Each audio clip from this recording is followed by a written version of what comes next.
Namastê.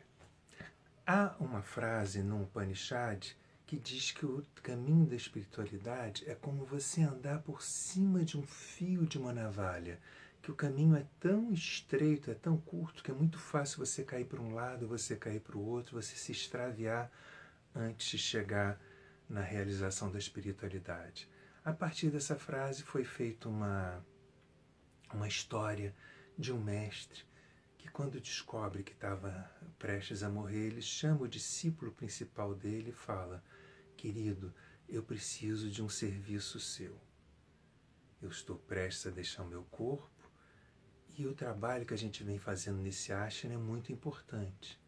Eu sei que nenhum de vocês se iluminou ainda e nenhum de vocês está preparado para administrar esse trabalho, para levar esse trabalho, para comandar esse trabalho, para dirigir esse trabalho, para que ele vá adiante. Mas esse trabalho é importante para vocês. Então eu queria te pedir, por favor, que você fosse até o ashrama de um outro mestre amigo meu, que mora uma semana daqui a pé, e pedisse a ele que me enviasse um discípulo iluminado, porque eu sei que ele tem muitos iluminados lá. O menino ficou chocado com o mestre anunciando a morte dele, mas disse, bom, um pedido do mestre a gente tem que fazer, ele enxerga mais do que eu, ele enxergou mais longe do que eu, ele está enxergando as coisas que eu não enxergo, ele sabe da importância de eu ir lá e trazer esse discípulo para ele.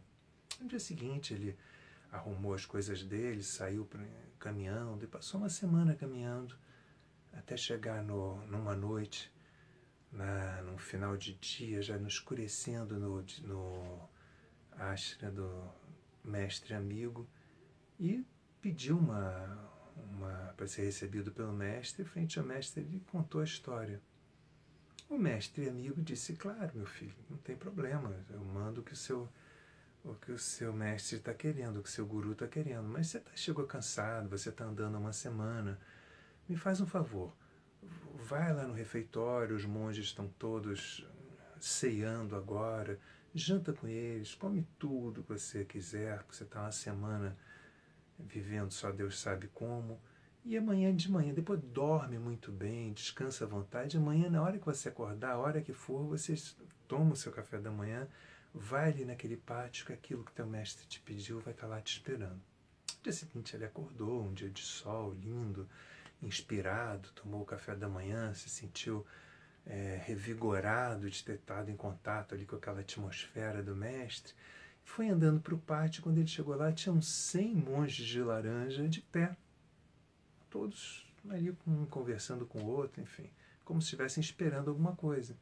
E ele perguntou, qual de vocês vai comigo? E os 100 levantaram o braço. Ele falou, peraí, meu mestre não pediu 100 discípulos, ele pediu um. Qual de vocês vai comigo? Os 100 voltaram a levantar o braço. E aí o que ele fez? Ele foi lá conversar com o mestre e falou, mestre, o meu guru me pediu um iluminado. Tem 100 lá esperando. Como é que eu vou saber qual que eu levo? E o mestre falou, não, é para você levar todos os 100. Mas como assim? Meu mestre só pediu um. Ele falou, meu filho, uma coisa que você tem que aprender é que no caminho da espiritualidade, de cada 100 pessoas que dão um passo, um vai dar o próximo passo. 99 cai no meio do caminho.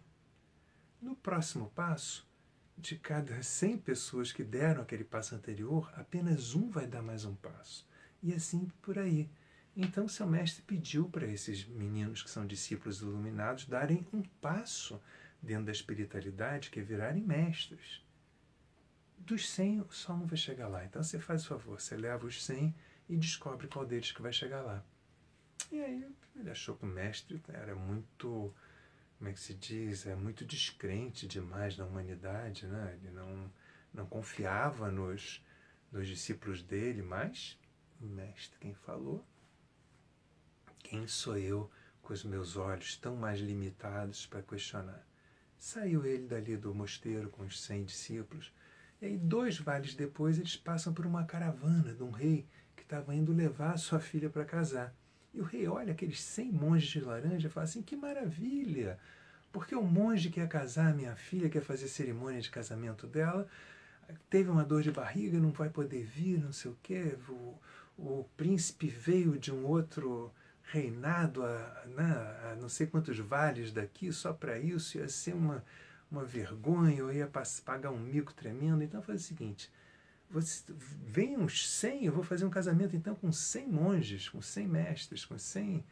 E eles disseram, a gente não pode, a gente está indo para o mosteiro, a gente foi designado para dirigir os trabalhos no mosteiro que fica uma semana daqui. Ele falou, mas qual é o problema?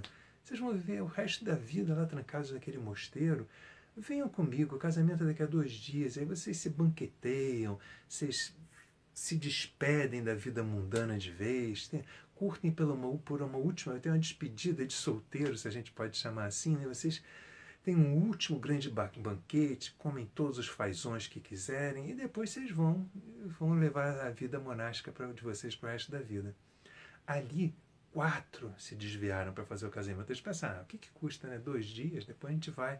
E já ficaram por ali, porque afinal de contas a comida do rei era muito boa, né? E aí, na história, eles vão seguindo, enfim, um se perde mais adiante, porque foi ajudar uma moça a atravessar um rio, e aí se apegou à moça, porque na hora que ele segurou ela no colo para atravessar o rio, sentiu aquele corpinho, disse, não, isso aqui é o que eu quero. Outro, enfim, eles foram se perdendo, cada um por um passo, até que quando chegou, uma semana depois, na porta do mosteiro, o discípulo primeiro que tinha ido buscar os outros estava só com 2 discípulos. Ele falou, caramba, o mestre tinha razão, como as pessoas se desviam no meio do caminho, como elas se perdem, como elas perdem noção daquilo que elas tanto queriam, né? Como elas perdem a noção do ponto aonde queriam chegar. E aí ele olha e diz assim, não, mas até que a vida foi mais generosa do que o pessimismo do mestre. Cheguei aqui com 2 e não com 1 em cada 100. 2 de 100 chegaram.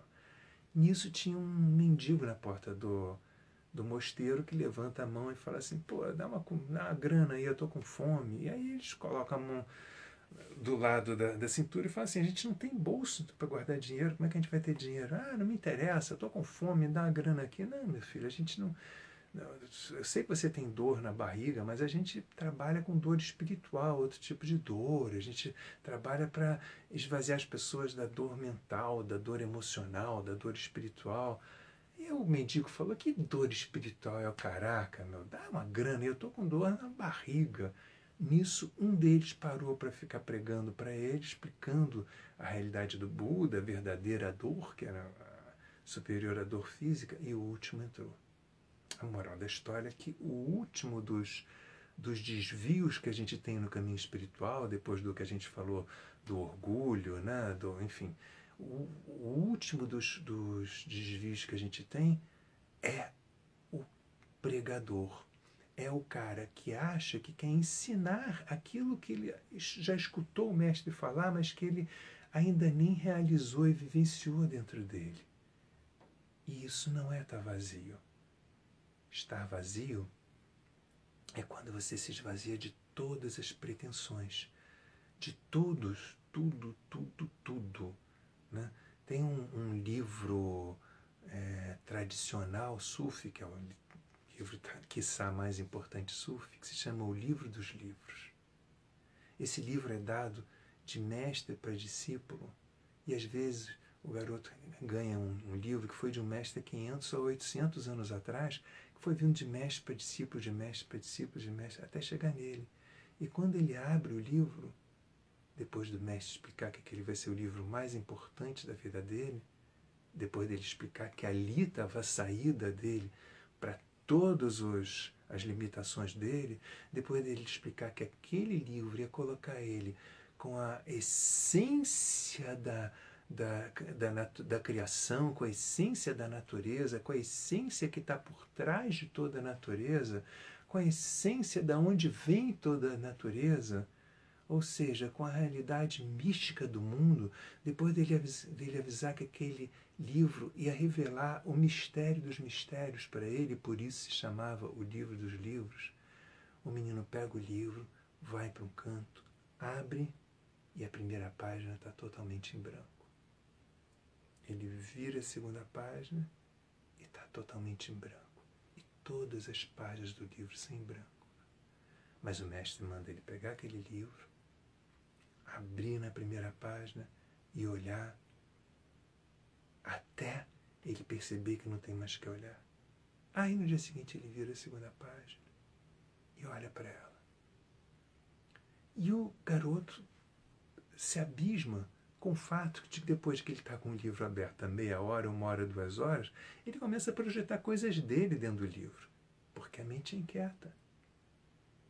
Até que chega um dia que quando ele olha para o livro, ele consegue só ver um livro branco e a pessoa que está enxergando.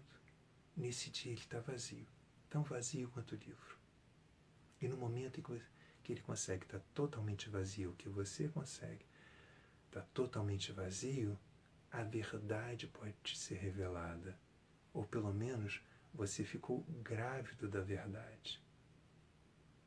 Grávido da revelação dela.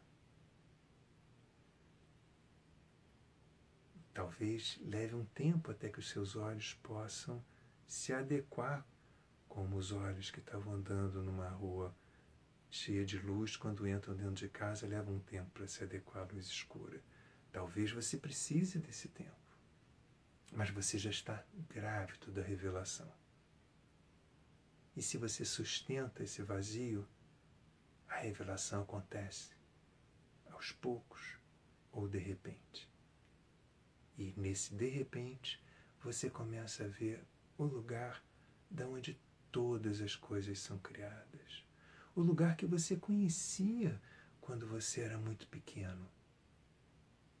Que você conhecia antes de você ter palavras, antes de você ter se preenchido com palavras. Porque ali você estava você e a existência. Você e o lugar de onde todas as coisas vinham dentro da existência. Nesse dia, você pode se sentir de novo no útero da existência, no útero de onde todas as coisas que existem, todas as coisas que são, todas as coisas que estão, da onde todas essas coisas são criadas o tempo todo. Esvaziar-se. Pode-se dizer que seja preencher-se.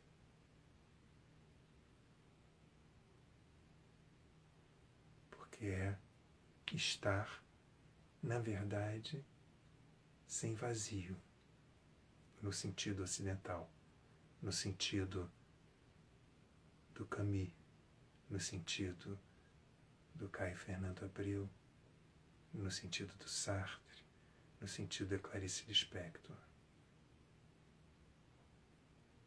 Mas não se pode dizer que você esteja preenchido. Porque nesse momento, aquilo que você chamava de você também não existe mais.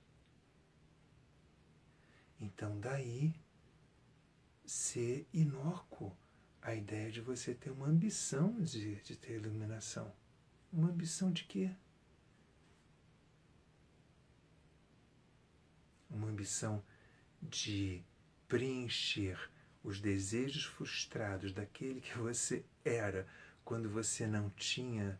Não adianta tentar encher todos os desejos que vêm dos enganos deles. É necessário abrir mão de todas as certezas. A certeza é o câncer da lucidez. A certeza é o câncer da lucidez. E por que o câncer da lucidez? Porque enquanto existe a certeza, ela existe para tentar perpetuar aquilo que você achava que você era, perpetuando a sua convicção, para você provar ao outro que era você que estava certo e não o outro. Aí você não vai conhecer o vazio nunca. Aí você nunca vai conhecer o êxtase espiritual. Você só vai conhecer o êxtase espiritual quando abrir mão, quando se esvaziar também, ou talvez no primeiro momento, principalmente, de todas as certezas. Não queira estar certo. Não queira estar errado. queira simplesmente ter lucidez do que acontece. Isso que está brotando o tempo todo em volta de você, dentro de você, ou dentro do você que não existe, ou dentro de todas as coisas, ou por trás de todas as coisas que existem, está disponível para a sua percepção. Perceber isso talvez pudesse ser traduzido com a expressão genial do Caetano Veloso de cinema transcendental. Talvez você esteja assistindo ao exercício da transcendência acontecendo o tempo todo no lugar onde você está. E aí, quem vai ter a ambição de conquistar uma determinada iluminação ou conquistar qualquer outra coisa na Terra na hora que você tem isso? Ou no céu, se a ambição for maior, se a ganância for maior. Então, resumindo, o momento que você estiver vazio, também de todas as certezas, você vai poder estar grávido da revelação da existência. Namastê, até nosso próximo encontro.